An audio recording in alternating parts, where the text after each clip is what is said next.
Crypto's not going away. Bitcoin's not going away. Ethereum's not going away. These projects are here to stay. They're well funded. There's a lot of use cases for them. I use USDC now corporately. We have a Circle account. We've gone through compliance and our auditors setting it up. I'm a shareholder of FTX. I'm a shareholder of Circle. I'm also, I should disclose, a paid spokesperson for FTX. I hold 32 different positions on my FTX account because it's the most compliant one I can find in working with my compliance department and my regulator. I do the same with BitBuy, which is, WonderFi. It's one of our divisions, and I've got a full corporate account there too, because these are compliant platforms. So I can be compliant in Canada on BitBuy. I can be compliant in the US on FTX. So you have to find your geography, figure out your compliant platform, and you have to hire a whole bunch of people to manage this stuff for you. So we're so early in all of this, but again, that's the potential. And I think that's what excites me about it. Maybe 2 years ago, but not anymore. There's just too much capital coming into this market. So you have the Loomis bill, which is a very broad bill. It contemplates all kinds of different crypto. Gilderbrandt's backing her, so you've got both a Republican and a Democrat working together there. There are other initiatives going on. I'm spending a fair amount of my time on the Hill these days meeting. I'm not the only private citizen doing that. We want policy, particularly those of us that work in financial services, because we think it unlocks the power of the institutional investors' interest in crypto. And so we need the policy to get there. I'm going to predict that crypto, and particularly Bitcoin, will be locked between $20,000 and $25,000 until we get policy. It's just not going to go anywhere because there's not enough buyers. You need to untap the trillions of dollars being managed by sovereign wealth, and they're not going to buy Bitcoin until there's regulation. We have this conversation all the time. They're not going to spend an ounce of time worrying about it until they get instruction that they're permitted to index it. And so we're a very long way from that. And so their own clients are calling them saying, look, we'd like to put 3% into Bitcoin, but they have no way of putting that on the balance sheet of the compliant platform for any of these firms. There's no infrastructure to do that. Bitcoin trades 24/7. The majority of their positions finish trading at 4 o'clock. There's a mark to market with the compliance infrastructure to make sure they're not offside on whatever the mandate is.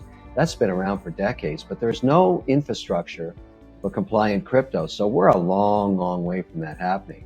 And so most of the people that own Bitcoin are high net worth individuals, family offices, hedge funds, and minor institutional clients, very minor.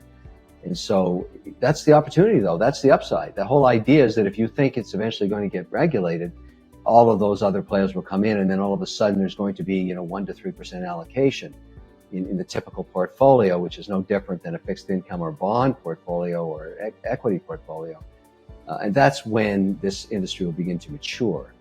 And then also companies will build the financial infrastructure to actually be compliant in crypto with the reporting, whether it be capital gains and losses or some kind of lending program where there's an income to it, or staking. All of that has to get worked out, but just zero compliance platforms. And so it's really hard to do that right now. And so that's why, for all the enthusiasm about Bitcoin, virtually nobody owns it. I think there'll always be opportunistic token creation and trying to define it, whether you're playing a game or whether you're using it to buy something in the metaverse. There's so many different use cases being tabled, but in the end, when you look at most markets, what you find is it's the adoption of standardization that creates value. So if all of a sudden there's 10 stable coins that come to market for payment systems, my prediction would be that there'll only be 3 survivors 10 years later. And they'll be behemoths, they'll be very large, and they may have slightly different attributes. But, there's already 64 billion in Tether and 54 billion in USDC. They're likely to survive, assuming they can survive audit, and then maybe a few others. And always the rumor of the feds themselves creating their own digital dollar. I'm very skeptical of that. The last place you want development work done is with the government. They're the worst at it. So I'd let the private sector figure that out and just the government provide regulation. But, everybody's speculating on this stuff. The one constant that I would remind everybody to think about in why the use case for investing in this sector, and I personally believe over the next decade, crypto will be the 12th sector of the S&P. And the reason I believe that is when I teach graduating cohorts of engineers, I don't care what college you do it at. You can go to MIT, Harvard, you can go to Waterloo in Canada, or Temple, Notre Dame, you name it. A third of the graduating class, the smartest hands above keyboards in the world, because some of these classes are 1/3 international, particularly MIT.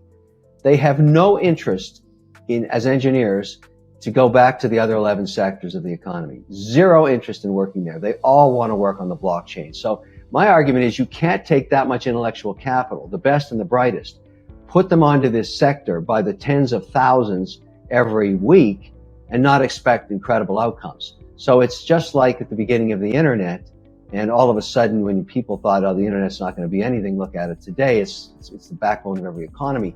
The same thing I think will happen in crypto just by the amount of intellectual talent. So it seems pretty stupid to me to invite international students from geographies that are very advanced in crypto and then kick them out of the country after they're educated. It's very stupid, and that policy should be fixed. Even the brightest, look at it, Sam Bankman-Fried. I mean, a 30-year-old, 22 billionaire. He is an American citizen whose parents are compliance lawyers at Stanford, and even he doesn't operate in the United States because he has no policy and regulation and backbone to work with. So all of that money and that intellectual capital that he is gathering on the Caribbean islands should be stateside, but it's not. First of all, the merge has been forecasted to occur for 4 years in a row now. So for all the excitement, I'll believe it when I see it. There's a lot of people that are dissuaded from doing this in the Ethereum mining business. So they're not that excited about it. So you've got, an inconsistent harmony occurring. And now anything could happen. But really at the end of the day, ETH it's slow and it's expensive. And so if it doesn't fix itself, it's going to have lots and lots of competition. And so everybody has an opinion on this. And I think the market is being the market. I have a pretty big position as well. I'm going to wait and see what happens because it has attracted more applications, more usage than anything else to date. But that doesn't mean it's fixed in stone. Anything could happen. And so I also think that there's other applications from HBAR to Solana, Polygon, all kinds of different ideas in terms of how this should happen and how financial services work and the cost, the speed, the fees, the transparency, auditability, security, all of these things. And I tell people, look, if you want exposure, have at least 7 or 8 positions on these projects because you just don't know. You can do it by order of market capitalization. That's easy to find out. But that doesn't mean you're right at doing that either. So diversification on this very nascent system, and whether it's where it all fits, and when people tell you, well, I know with certainty this particular level 2 is going to really work, they have no idea. It's the adoption by users of apps and applications on top of it, and payment systems and transparency and all the rest I mentioned that will eventually determine whether that platform is profitable or it isn't. At the end of the day, if it never makes any money, it's going to zero like every other business, and many will go to zero, and that too is okay.